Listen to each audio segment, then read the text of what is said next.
Salut à tous, on se retrouve pour l'épisode 2573 du Zap Image. On commence aujourd'hui en ce jeudi 21 septembre avec des anniversaires. On peut voir quelques joueurs qui fêtent leur anniversaire comme Alexander Isak, l'attaquant de Newcastle, il fête aujourd'hui ses 24 ans. Thilo Kehrer, l'ancien défenseur du PSG, maintenant joueur de West Ham, il fête aujourd'hui ses 27 ans.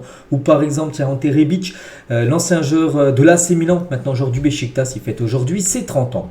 On continue, on va parler de la Ligue des Champions. On va revenir sur les 8 rencontres qui avaient lieu hier soir, mercredi soir. Et on commence avec l'équipe de Lens qui jouait du côté de Séville. On sait que Lens, niveau Ligue 1, c'est une catastrophe. Ils sont derniers de la Ligue 1. Donc ils jouent à Séville et ils ont accroché l'équipe de Séville à Séville, pas mal à cette équipe de Lens. Donc Ocampos buteur côté sévillan, un but de la tête contre un but de Fulgini, magnifique but de Fulgini, coup franc direct en pleine lucarne, très beau but. Donc du coup un partout. Donc après on ne sait pas si c'est un bon point pris pour l'équipe de Lens ou 2 points perdus parce que Lens aurait même pu gagner dans cette rencontre. C'est vrai que ça a été, j'ai regardé le match, j'ai un peu navigué aussi avec le match du Bayern, mais j'ai plus regardé ce match là et c'est que ça a été un match très plaisant à regarder parce qu'il y a eu quand même pas mal d'occasions. Donc on peut voir les stats de la partie, donc 12 tirs pour Séville, 6 tirs cadrés et 11 tirs pour Lens, 3 tirs cadrés, donc voilà, ça aurait pu basculer du côté de Lens, ça aurait pu basculer du côté de Séville. Du coup le match nul est plutôt, on va dire, logique entre ces deux équipes. Donc Lens fait bonne impression parce que Lens, il y a des séquences surtout en deuxième période, je trouve quand même qu'ils jouent super bien, avec un peu plus d'efficacité. Ils auraient pu même gagner 2-1 comme ça avait fait leur voisin Lillois il y a 2 ou 3 ans, ils avaient gagné 2-1 du côté de Séville, donc c'était très proche de gagner cette équipe de Lens. Mais voilà, c'est un point à l'extérieur en Ligue des Champions. Voilà, c'est parfait bien sûr pour l'équipe de Lens qui recevra Arsenal dans 2 semaines pour le deuxième match. Donc le coach Frank Hens, il a dit je sais de quoi mon groupe est capable, j'ai entièrement confiance en lui, vous ne pouvez pas savoir comment. En gros, il a confiance en son groupe, le coach lensois. Et un journaliste lui a dit est-ce différent la Ligue des Champions par rapport à la Ligue 2, parce que Lens, les gars, il y a encore 3 ans ils jouent la Ligue 2. Voilà, donc c'est fou. Donc il dit est-ce que c'est différent la LDC avec la Ligue 2, Ligue 1, l'ambiance, tout ça, la gestion. Il a dit vous auriez pu dire par rapport à la DH ou la CFA2 aussi, c'est des niveaux où j'ai entraîné, ça me permet de faire un clin d'œil à tous les coachs de France et de tous les niveaux. On a toujours le droit de rêver dans la vie, bien sûr, passer de la Ligue 2, de la DH ou même CFA à la Ligue des Champions. Bien sûr, il y a une énorme différence de niveau. Puis voilà, c'est la plus belle compétition, on sait, la Champions League. C'est pour ça qu'elle est magnifique, cette compète. On va parler de Fulgini, donc fan du Racing Club de Lens depuis son plus jeune âge. Angelo Fulgini ouvre son compteur de buts en Ligue des Champions avec son club de cœur. L'histoire est magnifique, en plus magnifique but, vraiment coup franc en pleine lucarne. Le gardien, je crois, il la touche, mais elle arrive tellement forte qu'il ne peut pas la détourner en dehors du cadre. Et du coup, ça fait un magnifique but. Et en plus, la Lens est égalisée au bon moment parce que Séville était très proche d'inscrire le deuxième but. 2-0, ça aurait été compliqué, mais du coup, ils reviennent dans le match. Puis après, on sait ce qui s'est passé dans le match. Ça a été un match où les deux équipes ont eu pas mal d'occasions. On va parler de Sergio Ramos qui a commencé titulaire du côté de Séville.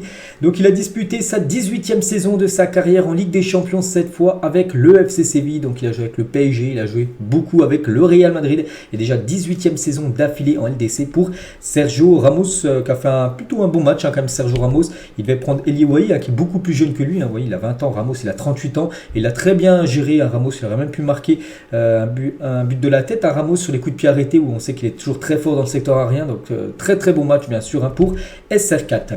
Du côté de Lens, la réaction des supporters lensois sur le but d'Angelo Fulgini, parce que déjà il y avait beaucoup de supporters qui ont fait le long déplacement de Lens à Séville, il y a je sais pas combien, peut-être 3000 km, j'en sais rien, je dis au pif, mais voilà, c'est dans le nord de la France jusqu'au dans le sud de l'Espagne. Donc ceux qui n'ont pas pu faire le déplacement, il y avait un écran géant installé du côté de Lens, il y avait à peu près plus de 10 000 personnes, quand même c'est énorme pour un match de Ligue des Champions, c'est pas un match de l'équipe de France tout ça, non, c'est seulement la première journée de LDC. Et là par exemple, regardez la joie des supporters lensois après le but de Fulgini, l'égalisation au score. Donc voilà ce qu'on va dire sur ce Lens Séville hier. Donc bon point pris bien sûr pour les Lensois. Et on va juste parler de la Youth League, la Ligue des Champions Junior, où Lens cette fois-ci s'est imposé du côté du FC Séville 1-0. Les jeunes U19 de l'équipe de Lens commencent parfaitement cette Ligue des Champions Junior. Et toujours avec Lens, pour vous dire que ça faisait longtemps qu'il n'avait pas joué la Ligue des Champions. La dernière fois que Lens était en LDC, Léo Messi n'était pas encore professionnel, alors que là il arrive pratiquement en fin de carrière. Le retour est ce soir, voilà, c'était hier soir. Donc voilà, la dernière fois ils avaient joué avec ces maillots en plus collector, ces maillots dorés qui étaient magnifiques à l'époque pour l'équipe de Lens. On continue dans le même groupe que les Lensois. Il y a Arsenal et le PSV et les Gunners pour leur retour en Ligue des Champions, parce que c'était plus en Ligue des Champions depuis 2017 cette équipe de Arsenal, donc qui joue contre le PSV. 4-0 pour Arsenal. Saka, Trossard, Gabriel Jesus et Odegaard, souvent voilà, quasiment c'est toujours les mêmes buteurs du côté d'Arsenal, pour vous dire que c'est une équipe qui fonctionne très très bien. Et du coup ça a été un match match à sens unique, 18 tirs, 8 tirs cadrés et 4 buts pour Arsenal. Donc ça c'est nickel bien sûr pour eux. Bon après ils vont certainement, c'est les gros favoris comme du groupe dans l'équipe avec le groupe avec Lens et Séville. Donc voilà, félicitations bien sûr aux Gunners. Donc retour canon pour eux après plus de 6 ans sans jouer la Ligue des Champions. Voilà, ils reviennent et un 4-0 directement. Et on va parler de Bukayo Saka, c'est le premier match de sa carrière en Ligue des Champions et déjà premier but. Regardez, au bout de seulement 20 minutes de jeu, il a déjà marqué un but et délivré une passe des Bukayo Saka, un joueur qu'on ne présente plus bien sûr. Maintenant c'est un joueur confirmé dans le football. Donc c'est pas Saka l'homme du match, c'est plutôt lui. Odegaard aussi, pour moi, je pense que c'est un joueur tellement sous-coté, Odegaard. Qu'est-ce qu'il est bon, et c'est lui qui reçoit le prix homme du match. Donc il a marqué également un but hier. Le joueur norvégien, on peut voir aussi Gabriel Jesus, également buteur. Voilà quelques photos. Tiens, Trossard également buteur lors du match hier. Donc voilà, concernant cette équipe des Gunners qui se déplacera à Bollaert du côté de Lens. Donc ça sera le mardi, je ne sais plus combien, dans 2 semaines, un peu moins de 2 semaines. Voilà, ça sera la deuxième journée. Donc du coup, le classement de ce groupe B, donc Arsenal, vu qu'ils ont gagné, ils sont en tête, en plus avec plus 4 de différence de but, ça c'est important, différence de but. Lens, Séville et PSV Eindhoven, comme j'ai dit. Lens contre Arsenal, ça sera le prochain match et le PSV recevra l'équipe du FC Séville également. On continue, on va parler d'un autre groupe, on va parler du Bayern Munich qui jouait contre Manchester United. Donc parmi toutes les affiches hier, les 8 affiches, c'était quand même la plus prestigieuse, bien sûr, entre le Bayern et Manchester. Et c'est le Bayern qui s'est imposé dans un match fou, parce qu'il y a eu 7 buts dans la rencontre, 4-3 pour le Bayern Munich. Donc Sané, Gnabry, Harry Kane et Mathys Tel, buteur côté Bayern Munich contre un but de Højlund côté Manchester United et un doublé de Casemiro en fin de match. Félicitations à l'ancien joueur du Real Madrid et du coup ça fait 4-3 pour le Bayern. Donc 18 tirs, 9 tirs cadrés pour le Bayern, 4 buts côté Manchester United, efficace, 4 tirs cadrés seulement et 3 buts inscrits par l'équipe anglaise. Donc voilà, le scénario du match, en gros, c'est par tranche. Voilà, en l'espace de 5 minutes, ils ont marqué, il y a eu le 1-2-0 du Bayern. Après, il n'y a eu plus trop de buts. Après, il y a eu 2 autres buts qui ont été inscrits aussi en l'espace de 4 minutes. Puis après, en fin de match, il y a eu 3 buts qui ont été inscrits en l'espace de 7 minutes. Voilà, c'est par tranche. Dès qu'il y en a un qui marquait, ça enchaînait les buts. Puis après, ça s'est arrêté pendant 10-15 minutes, il n'y avait pas de but. Voilà, il y avait 3 tranches, on va dire, dans cette rencontre par rapport aux buts inscrits. Et le Bayern adore jouer contre Manchester. Et surtout, à chaque fois, il y a des gros scores. 19, c'est le nombre de buts sur les 5 dernières confrontations entre le Bayern et Manchester United. Donc la 4-3, le dernier match, il y a eu 1-0 pour le Bayern, il y avait eu 3-1, il y avait eu 1 partout et il y avait eu un coup 3-2 pour Manchester United contre le Bayern. Donc c'est vrai que souvent les Manchester Bayern Munich, il y a pas mal de buts lors des dernières confrontations. Toujours avec le Bayern Munich, donc le rouleau compresseur. Sur une série exceptionnelle de 35 matchs consécutifs sans défaite en phase de groupe de la Ligue des Champions. N'oubliez pas que la saison dernière, ils avaient fait 6 sur 6. C'était dans le groupe comme du Barça et de l'Inter Milan. Ils avaient gagné leurs 6 matchs de phase de poule. Cette équipe du Bayern. Et du coup, ça fait 35 matchs d'affilée qui n'ont pas perdu en phase de poule. C'est fou. Donc un record, bien évidemment, dans l'histoire de la compétition. Et là, il reste même sur 14 victoires consécutives sur ces 35 matchs. 14 victoires d'affilée en phase de poule pour cette équipe du Bayern Munich. Voilà, toujours bien sûr un grand favori pour remporter la compétition. L'homme du match, c'est Leroy Sané qui était l'homme du match de ce Bayern Manchester United. Félicitations à lui, on sait que c'est un très très bon joueur. Le joueur allemand et 87 minutes jouées, 1 but, 49 ballons touchés, 28 passes réussies sur 33 tentées et 3 passes clés, des passes qui amènent à un tir. Donc voilà, félicitations à lui. Il y a des autres qui auraient pu aussi mériter, mais c'est plutôt logique que ça soit lui qui remporte ce prix d'homme du match. Et concernant Serge Gnabry, buteur également l'allemand, donc a désormais marqué en Ligue des Champions contre Tottenham, Chelsea et Manchester United. Voilà, ce joueur qui adore jouer contre les clubs anglais. N'oubliez pas qu'à l'époque il jouait à Arsenal comme Serge Gnabry et maintenant au Bayern. On peut voir qu'il a déjà inscrit des buts contre 3 clubs différents du côté de l'Angleterre. On va parler du jeune Mathys Tel, le jeune joueur français qui est rentré de nouveau en fin de match. A souvent grappillé des minutes en fin de match et souvent il est décisif, c'est fou. Donc Mathys Tel s'est offert ce soir son premier but européen en Ligue des Champions, assurément le premier d'une longue série, ce qu'on espère pour lui. Il est très jeune, il a seulement 17 ans ce joueur, les gars. En plus c'est un joueur français, c'est un joueur qu'on pourrait voir très prochainement avec l'équipe de France, peut-être espoir. Donc Mathys Tel, 17 ou 18 ans, il a 18 ans, bref, il est jeune. Cette saison c'est uniquement 58 minutes de jeu qu'il a joué, parce qu'il rentre toujours en Bundesliga, il a joué 5-10 minutes à peu près, en tout ça fait 58 minutes jouées, il a marqué 3 buts et une passe D. Donc les stats sont quand même énormes quand il rentre en cours de jeu. Donc hier, magnifique but. J'ai pas vu son but parce que je regardais plutôt la fin de Lens Séville, mais j'ai vu j'ai pas vu la fin du match, mais j'ai vu son but plutôt. Donc amorti parfait, il arrive devant André Onana, grosse frappe, André Onana ne peut rien faire, donc finition parfaite pour lui. Donc vraiment il marque des points ce Mathys Tel. Et sur ses objectifs cette saison, il a dit je me suis donné 15 buts et 5 passes D. Donc là déjà il a 3 buts et une passe D. Donc il aimerait en mettre 15 et 5 passes D avec le temps de jeu qu'il aura bien évidemment. Hein. C'est très ambitieux mais je suis compétiteur. Si je n'y arrive pas, c'est que je n'aurais pas fait ce qu'il fallait. Mais bon voilà, déjà s'il arrive à avoir ces stats là, c'est magnifique. Hein. Dans une équipe comme le Bayern Munich où il y a une énorme concurrence, où il y a Harry Kane, tout ça en attaque. Et avoir ces stats là, s'il les atteint bien sûr, ce serait vraiment énorme. Hein. Pour le jeune Mathys Tel, n'oubliez pas qu'il joue à Rennes avant de venir du côté du Bayern. Si je suis sûr de pouvoir être le numéro 9 du Bayern Munich, non, mais c'est ce que je veux et je l'utiliserai tout pour y arriver. Quitte à saigner, souffrir, cracher, pleurer, c'est un rêve pour moi. Qui continue comme ça pour l'instant, il marque vraiment des gros points, on peut dire, hein, pour peut-être être le futur numéro 9 du côté du Bayern, pour remplacer peut-être Harry Kane quand il quittera le club de quelques années. Il parle aussi de l'équipe de France. N'oubliez pas qu'il n'avait pas été appelé par Thierry Henry lors du dernier rassemblement. Henry avait dit que s'il continuait comme ça, il allait être certainement appelé. Et il a dit, oui, c'est dans un coin de ma tête, mais il faut rester patient. Aujourd'hui, je dois encore grandir au Bayern et si ça vient, je me tiendrai prêt. Donc il y a des chances lors de la prochaine trêve, là, qui sera dans un peu moins de 3 semaines, qui sera certainement appelé par Thierry Henry, ainsi continue d'être aussi performant dans le peu de temps de jeu qu'il a du côté d'un des plus grands clubs au monde. On va parler cette fois-ci de Harry Kane. Donc Harry Kane, de nouveau buteur, et l'adaptation elle est réussie comme pour Harry Kane à 6 matchs et déjà 5 buts et 2 passes D pour l'ancien joueur de Tottenham du côté du Bayern Munich. Donc voilà les autres photos, on peut voir Kingsley Coman qui a également joué cette rencontre. Donc parfait pour le Bayern Munich qui commence parfaitement. Et côté Manchester, parce que là on a parlé que côté Bayern Munich, ça se passait plutôt bien. Donc Manchester, eux, ça va pas. Donc troisième défaite d'affilée pour Manchester United. Donc 4-3 hier, vous avez perdu 3-1 il y a quelques jours contre Brighton à domicile. En plus, vous avez pris une leçon de football. Donc troisième défaite consécutive. Là où il y a un gros problème, c'est les buts pris. 14 buts encaissés en 6 matchs. Là, c'est la défense, ça va pas du tout. Et actuellement 13e de la Première Ligue, c'est leur pire début de saison depuis 40 ans, j'en avais parlé il y a quelques jours. Donc l'hiver est là pour Manchester United, c'est que en gros il fait froid, c'est la clim totale du côté des Red Devils. On va parler d'un joueur, une nouvelle recrue avec en grande difficulté, c'est le gardien André Onana, mais clairement pas en confiance depuis son arrivée à Manchester United. Le gardien sortait pourtant d'une énorme saison avec l'Inter Milan, où il avait atteint quand même la finale de la Ligue des Champions, où il a gagné quand même la Super Coupe d'Italie, tout ça. Mais il connaît Manchester, il a beaucoup de mal. N'oubliez pas qu'il a été acheté 58 millions d'euros par Manchester United.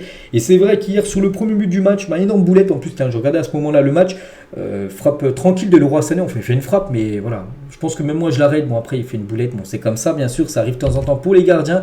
Donc, stat effrayante. André Onana, c'est 14 buts encaissés en 6 matchs avec Manchester. J'ai dit tout à l'heure qu'il y a beaucoup de buts encaissés. Voilà, c'est énorme quand même. 14 buts encaissés en 6 matchs. Ça fait quasiment 2 voire 3 buts par match pris. Et André Onana a encaissé 9 buts sur ses 12 derniers tirs cadrés en ce début de saison. Ça c'est fou, c'est dire que tous les tirs, la plupart des tirs cadrés finissent au fond des filets, il ne fait pas d'arrêt. Et voilà, ça c'est bien sûr très problématique du côté de Manchester United. On peut voir après sa boulette, qui à la 27e minute de jeu, qui donne l'avantage au Bayern.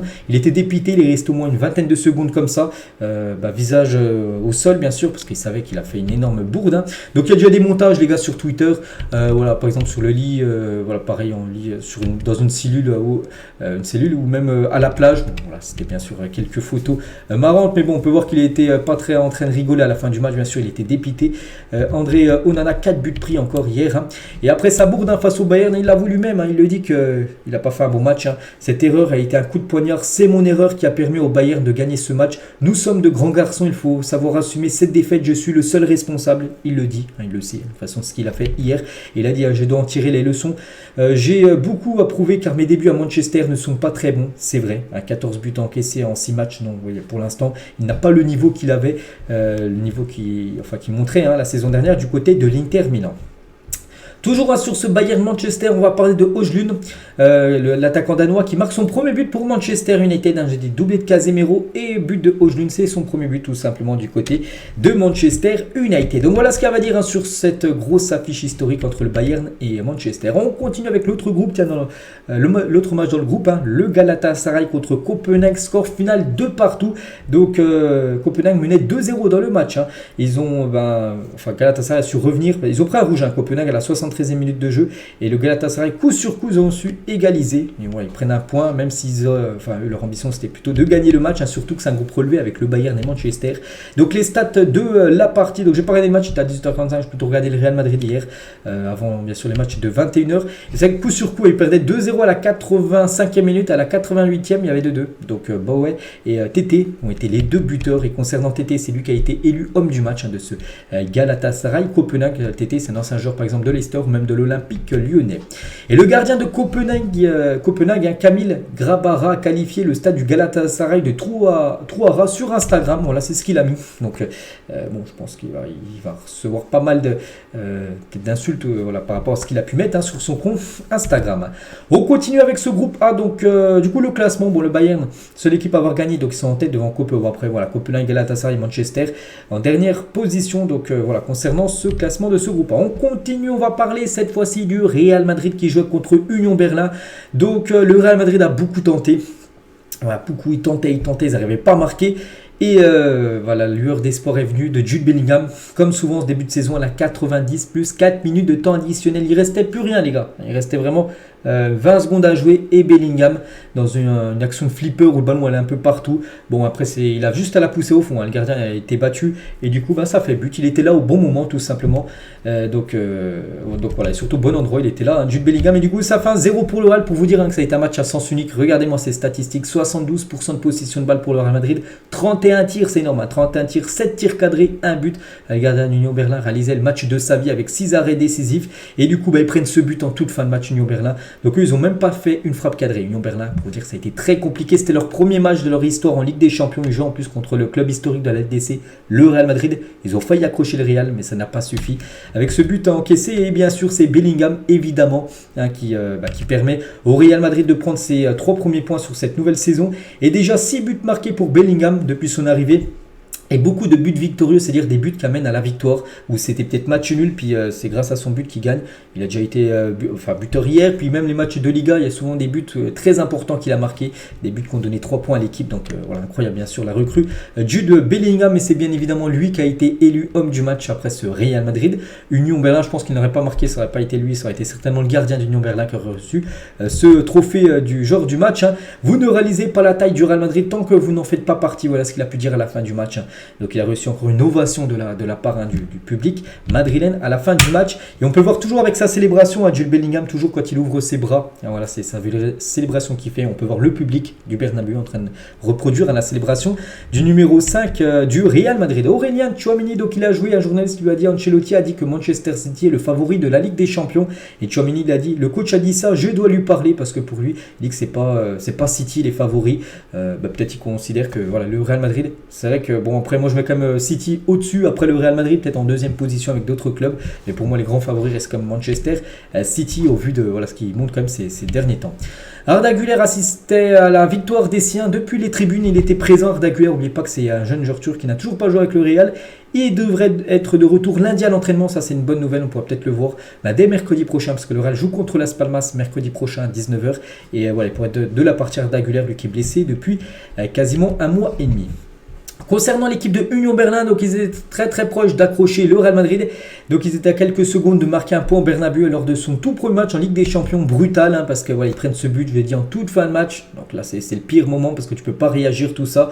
Ça a été une catastrophe, ils ont été dominés tout le match. Je vais montrer les stats, ils ont même pas réalisé une frappe cadrée. Mais ils ont cédé, ils auraient pu accrocher ce nul.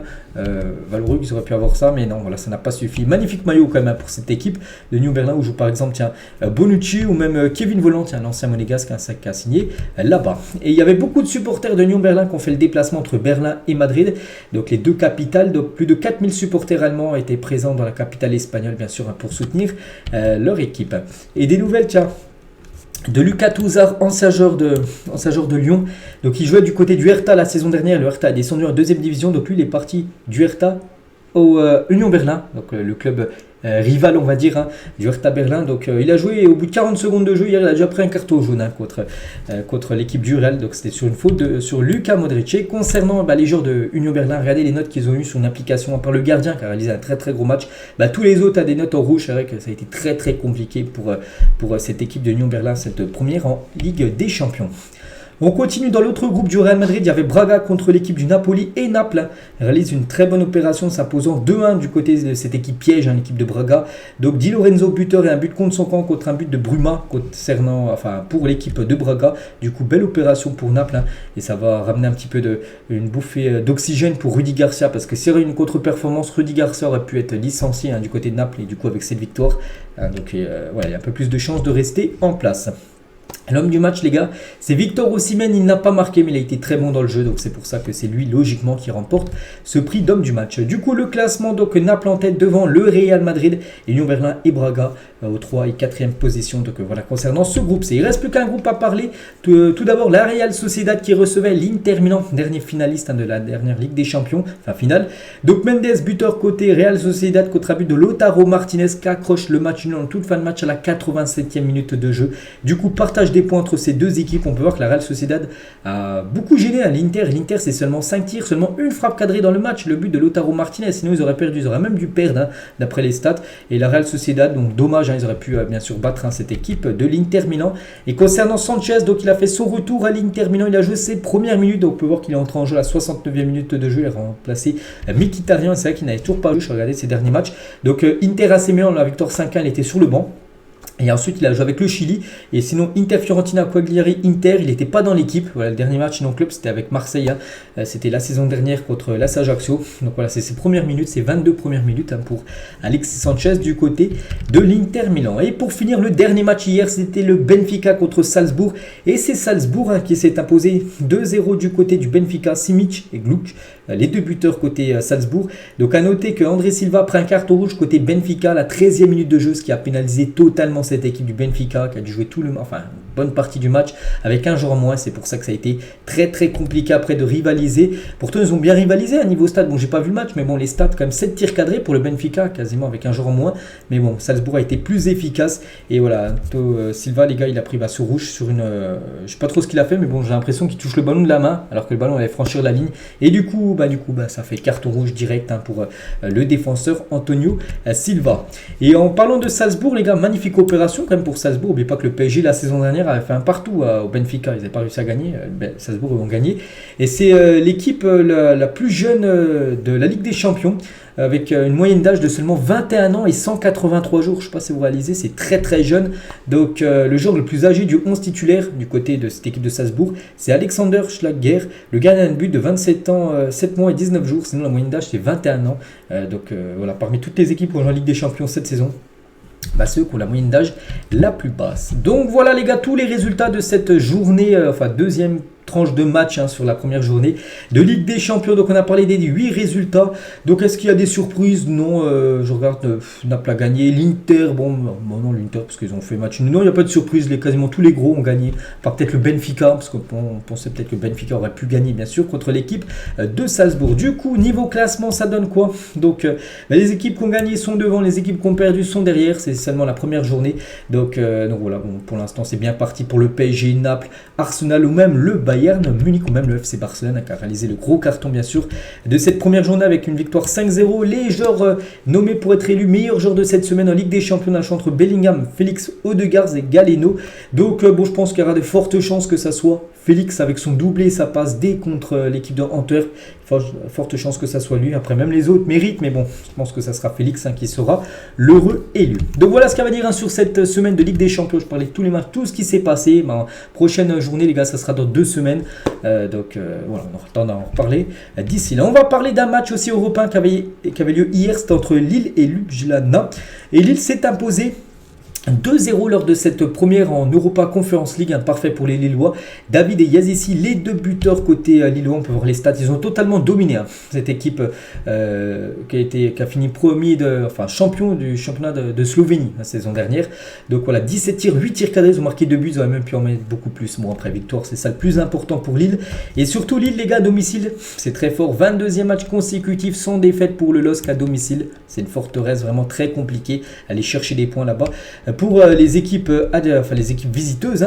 On va parler de Jonathan David, a du coup inscrit le premier but de cette Conference League cette saison, vu que c'était le premier buteur du match et vu que c'était le premier match de l'Europa Conference League cette saison. C'est lui le premier buteur de cette nouvelle édition. Et bon début de saison pour lui. Donc 8 matchs déjà en ce début de saison pour 4 buts et une passe D. N'oubliez pas qu'il y a déjà eu 4 ou 5 matchs en Ligue 1. Il y a eu ce match hier, puis ils avaient joué aussi un match de barrage, un match aller, match retour, pour jouer cette compétition. Et voilà, déjà 4 buts et une passe D en 8 matchs pour Jonathan David. Et sur ces 62 buts qu'il a inscrits du côté de Lille, depuis son arrivée, il en a inscrit 15 sur penalty, dont celui inscrit hier lors de cette rencontre. On va parler aussi de Youssouf Yazissi, et c'est un record. Yazissi, buteur à la 93e minute lors du match hier, donc la victoire 2-0. Il devient le meilleur buteur de l'histoire du LOSC en Coupe d'Europe avec 8 buts. Félicitations à l'attaquant turc. On va parler de ce joueur, les gars, qui avait pourtant fait une grosse pré-saison. Il a marqué par exemple un match, il a marqué un quintuplé, 5 buts dans la rencontre. Donc pas de but ni de passe D pour Hakon Arnar Haraldsson en 7 matchs avec Lille. Donc il avait marqué lors des matchs amicaux, mais en match officiel, pour l'instant, il est toujours muet. Donc pour rappel, il a été acheté 15 millions d'euros cet été. Voilà, on attend qu'il débloque, on va dire, son compteur maintenant du côté du LOSC. Et ce match hier, c'est joué à 16h30, un mercredi après-midi. Donc voilà, l'horaire, 16h30, voilà, c'est pas commun. On peut voir des horaires comme ça. Donc les Lillois pestent contre l'horaire de leur match en C4 en pleine semaine. Donc pour rappel, le match a été déplacé à cause d'une rencontre de la Coupe du Monde de rugby qui aura lieu samedi à Lille. Et c'est pour ça qu'en gros, le match devait se jouer mercredi à 16h30. C'est pour ça que bien sûr les supporters n'étaient pas du tout contents, parce qu'il y en a plein qui travaillent bien sûr à 16h30. Il y en a qui ont dû poser des congés, une journée de congé ou peut-être l'après-midi pour aller suivre bien sûr cette rencontre au stade. Du coup, les clubs français, pour l'instant, en Coupe d'Europe, c'est pas mal. Donc le PSG s'est imposé 2-0, Lille s'est imposé 2-0 et Lens a accroché l'équipe de Séville. Donc pour l'instant, c'est un bon début de Coupe d'Europe. On sait qu'en plus les clubs français doivent assurer parce que le championnat néerlandais est juste où ils sont passés devant le championnat français. Donc c'est pour ça, on est en ballottage, il faut qu'on fasse des meilleurs résultats que les clubs néerlandais. C'est bien qu'hier que Arsenal a gagné 4-0 contre le PSV. Donc du coup, niveau programme, parce qu'aujourd'hui on est jeudi et aujourd'hui il y a l'Europa League. Regardez le gros programme de l'Europa League. Donc je n'ai pas annoncé toutes les rencontres, on va juste parler, nous, des clubs français. Donc 3 rencontres, donc 2 à 18h45, Toulouse ira défier l'équipe de Union Saint-Gilloise. L'équipe de Rennes recevra le Maccabi Haïfa à 18h45, ces 2 matchs. Et ce soir, Marseille se déplace du côté de l'Ajax Amsterdam. Et ça fait la une du journal L'équipe aujourd'hui, OM Pancho devant. Donc après le départ précipité de Marcelino, parce qu'à Marseille il se passe beaucoup de choses actuellement, et la mise en retrait du président Pablo Longoria, Jacques Pancho Abardonado, intronisé entraîneur intérimaire, sera en première ligne pour les débuts de l'OM en Ligue Europa. Parce qu'avant de parler de ce match, les gars, on va parler de Marcelino, de l'ancien coach, et c'est fini. Hier, j'avais dit qu'on était à 2 doigts de la démission, ça y est, on l'a pris hier, les gars, c'est officiel. Marcelino démissionne, il n'est plus l'entraîneur de l'Olympique de Marseille. Ça a été la goutte de trop, tout simplement, lundi lors de la réunion avec les supporters. Donc le communiqué de l'OM, c'est l'OM considère que les événements du 18 septembre dernier, donc c'était lundi soir, ne permettent pas à Marcelino et à son staff technique d'exercer dans de bonnes conditions la fonction pour laquelle ils ont été engagés, donc entraînés. En conséquence de cette situation déplorable, Marcelino et son staff ne poursuivront pas leur mission à l'Olympique de Marseille. Au vu du contexte, l'ensemble du club est extrêmement déçu, parce que Marseille, l'OM est très déçu, bien sûr, que son coach démissionne. Extrêmement déçu de devoir faire face au départ d'un entraîneur et d'un staff technique arrivé à Marseille seulement le 23 juin dernier. Il y a seulement 2 mois et demi, il est arrivé et c'est déjà fini. Donc surtout qu'il était pleinement engagé auprès du club pour des raisons extra-sportives, parce qu'il aurait reçu des menaces de mort de certains supporters de Marseille, et ça a été trop bien sûr pour Marcelino, qui a préféré jeter l'éponge et démissionner de son poste d'entraîneur. Il le dit, parce qu'il a mis un long communiqué, je ne vais pas tout lire ce qu'il a pu mettre, mais en gros, il souligne des menaces physiques faites à lui et son staff, provoquant un contexte invivable pour rester. C'était pas possible. Voilà. Ils ont reçu trop de menaces et c'était pas possible de continuer du côté de Marseille. Il rappelle que l'OM quand même est invaincu en Ligue 1 et actuellement 4e du championnat. C'est fou. Marseille n'a pas perdu le moindre match en Ligue 1 et l'entraîneur a dû démissionner à cause des menaces qu'il a reçues. Donc après, le seul point négatif, c'est la non-qualification quand même en Ligue des Champions. On sait que ça lui a été reproché, on peut dire.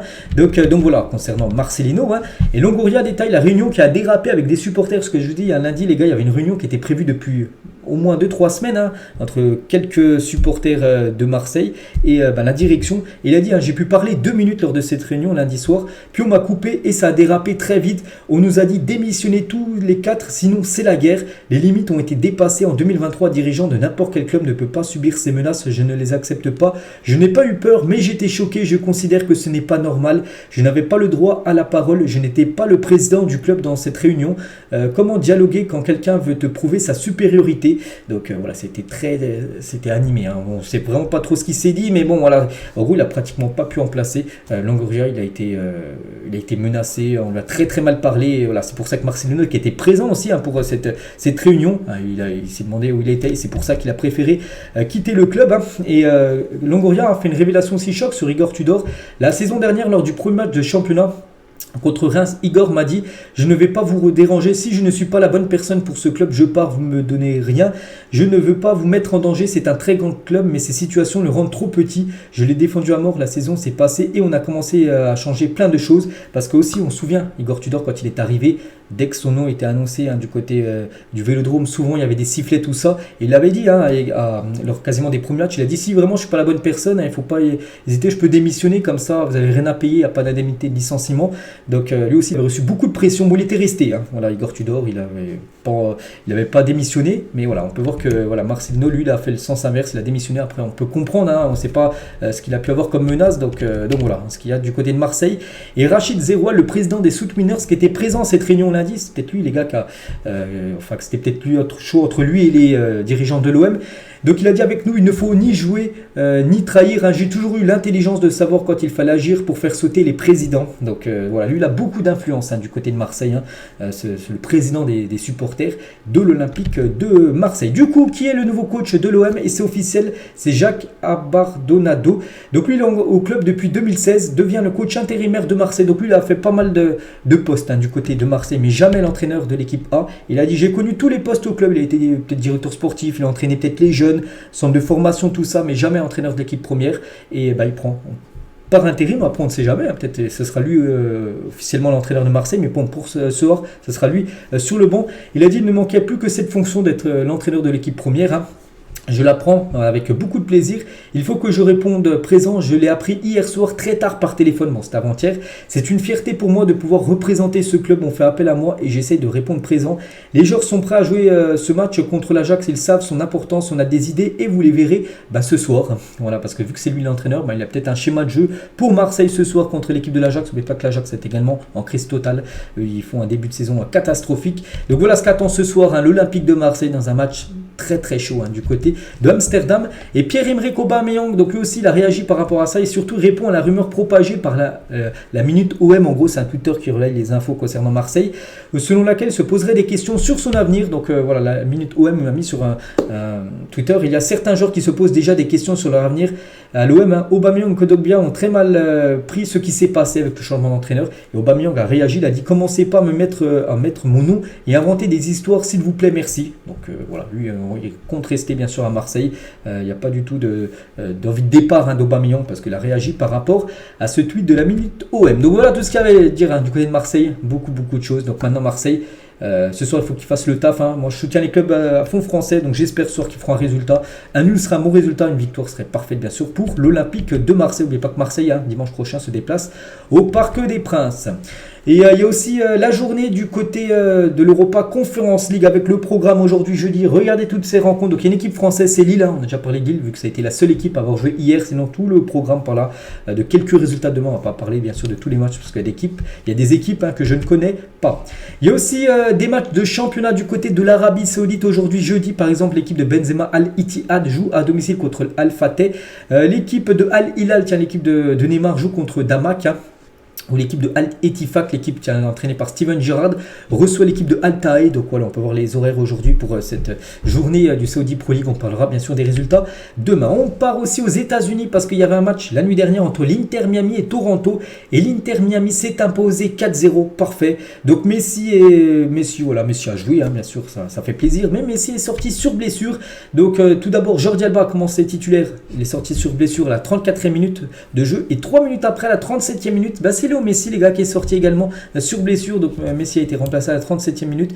Donc douleur, je crois blessure, hein, parce que se touchait déjà là derrière la cuisse à Léo Messi avant de commencer cette rencontre. Donc il a donné son brassard de capitaine à Yedlin, hein, qui était l'ancien capitaine de cette équipe de l'Inter Miami avant.